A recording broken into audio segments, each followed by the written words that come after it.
Hi, this is Daniela with Fun Facts and Tips with Flowers. Today we're going to be separating tulip bulbs that have gotten a little bit too crowded. They're not blooming as efficiently as they normally would. You could tell because there's little small blooms that never came up.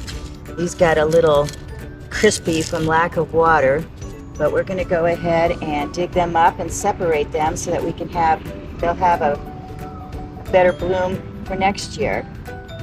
So you want to go kind of wide, not to damage them, and you have to get deep enough to get them out. So, as you can see, they're all connected here together. That's definitely an overcrowding, which is what happens in the wintertime and throughout the summer when they're in hibernation. But see, they multiply. So you have all these bulbs that you can separate.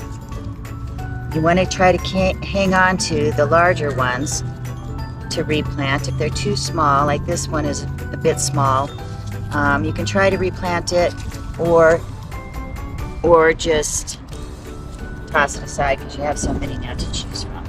So while they still have the greens on them and you can identify them, you want to separate them out. I'm going to grab the biggest ones, put these aside. There's still so many in this one little spot.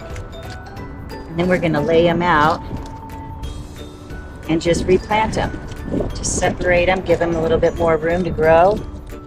And yeah, that's about all that's to it. One thing to keep in mind, it's always good to have a selection of spring bulbs and perennials in your garden that come back every year. As you can see, I have some phlox, some columbine. There's some salvia and things like that. Those are really good base plants when you're designing your garden because they'll be blooming, and when they're done blooming, your other ones will be coming up and blooming. And as far as these other spent tulips go, you can either just break them off or you can take your clippers and just cut them. These are pretty set, so I'm just gonna clean them up and take them out of the garden. Okay, thank you. That's your fun facts and tips for today. You're ready to grow.